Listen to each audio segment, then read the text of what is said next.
Welcome to Infidelity Videos, where we uncover the shocking truth behind closed doors. Today's story will make you question everything you thought you knew about family, trust, and temptation. Can a moment of weakness destroy decades of loyalty? Stay with us to find out. I never imagined I'd be this woman. At 60 years old, I thought I understood life's hardest lessons. I'd weathered storms, picked myself up after my first failed marriage, and finally found happiness. But nothing, absolutely nothing, prepared me for the disaster I created with my own hands. My name is Linda Harris. This is my confession. After years of loneliness following my divorce, I met James. He was kind, stable, and radiated a warmth my first husband never showed me. Though I was in my late 50s when we married, I felt like a young bride again. James had grown children from his previous marriage, and while they were polite, I always felt like an outsider. I was Dad's new wife. Never truly family. But his grandson Brandon was different. Brandon was 26, tall, with captivating eyes and a smile that could charm anyone. Unlike the others, he made special efforts with me. He'd ask about my day, compliment my cooking, and seemed genuinely interested in my life. At family gatherings, he always found his way to my side, making me feel included when others forgot my presence. "You're not like other women your age, Linda," he once told me. "You have this spark that's rare." I dismissed these moments as innocent kindness. After all, I was happily married to his grandfather. I had been faithful my entire life, even during my first marriage when my husband's coldness would have justified straying. With James, I had everything I needed, or so I thought. That summer changed everything. James went on a 3-day fishing trip with his buddies. I was enjoying the peaceful solitude of our empty house when a knock came at the door around 9 p.m. Brandon stood on my porch, rain dripping from his hair. "I was driving by and saw the lights on," he said.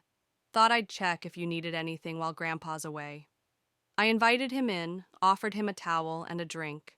We sat talking in the living room, the same room where James and I watched TV every night. As we chatted, Brandon moved closer. His knee touched mine. The conversation shifted. "I've always felt drawn to you, Linda," he whispered, his eyes never leaving mine.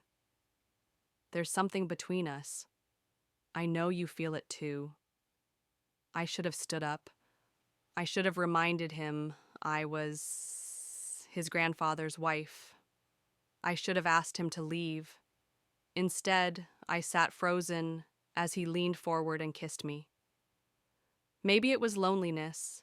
Maybe it was the thrill of feeling desired by someone young and handsome. Maybe it was the wine. Whatever the reason, I didn't stop him. One kiss led to another. That night, I betrayed not just my husband, but myself. The next morning, Brandon was gone. I sat on the edge of my bed, staring at my wedding ring, overcome with shame. What had I done? How could I face James? For weeks afterward, I avoided family gatherings. I made excuses, headaches, fatigue, anything to avoid seeing Brandon. But he wasn't content to let it go. Text messages appeared on my phone. "You can't deny what's between us." Each message twisted the knife of guilt deeper. At a family dinner I couldn't avoid, he cornered me in the kitchen. "You're avoiding me," he whispered, standing too close. "Brandon, please," I begged. "What happened was a terrible mistake. I love your grandfather." He smiled, confident and unworried. "You can lie to yourself, Linda, but I know you felt it too. You don't have to pretend with me." I thought I'd convinced him to keep our secret. I was wrong. 2 weeks later, James came home with a strange expression. He sat heavily on our bed, looking older than I'd ever seen him. "Brandon talked to me today," he said quietly. My blood ran cold. "About what?" James looked up, pain etched across his face.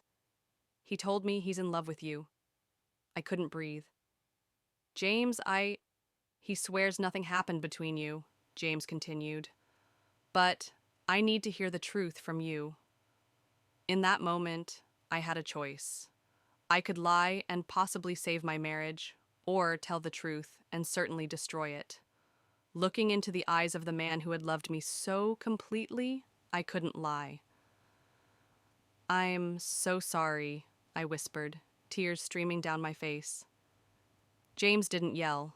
He didn't rage. His quiet response hurt far more than anger would have.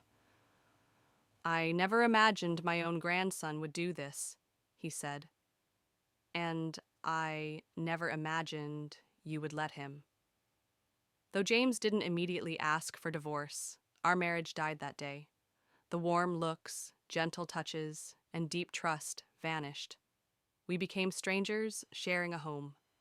3 months later, he handed me divorce papers. And Brandon, once the truth was out, he disappeared from my life. I later heard he was dating someone his own age. Perhaps I had just been a conquest, a challenge to overcome. Now I'm alone, living in a small apartment across town. I lost my husband, my home, and the family I'd finally found. All for one night of weakness. The most dangerous temptations don't announce themselves with warning signs. They slip in quietly, disguised as innocent moments, until suddenly you're standing in the ruins of everything you held dear. I'll never know if Brandon truly felt something for me or if I was just a game to him, but I do know this. The price I paid was far too high. This has been another true story from Infidelity Videos. Remember, it only takes one moment to destroy what took a lifetime to build.